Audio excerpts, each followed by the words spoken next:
Aminado ni Konsal Jason Bader Pereira nga problema nga talaga iti parking space iti sentro Tilawag. Kunati Konsal, nakadesenyo nga Old City Tilawag City iti napalabas isut gabuna nga kurkurang iti espasyo a pagparkingan. Inbagana nga dakkel at challenge Tilawag City government nga mangbiro ti long-term solution nga mangkita iti nalawa nga pagparkingan. We all know that the design of Lawag City was an old city in the past, and a new city.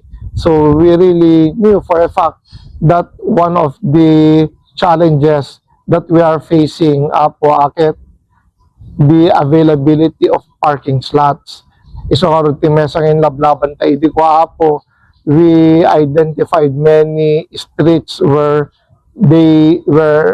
a commuter or a motorist could park their vehicles apo. Save to those other areas nga talagahan nga mabaling pagparkingan. So dito ko sir, ilablaban nyo ko or a few minutes lang iti sentro ket mabalin sir. Nung ka lang gumatang kuma iti napatigabanag sir. The rule nga ti loading and unloading lang apo, that is the rule.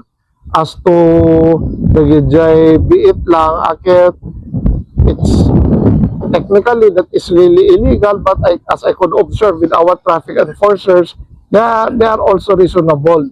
Apo, they are also sensible with the needs of our people. However, as I stated earlier, it would be best if there are parking slots that the government can provide in a private lot, not along the streets, apo. Iti agdama, ada iti vacant lot sa tiyandaan, amabalin nga pagparkingan. Idol Dennis Alipio, Tatak, IFM.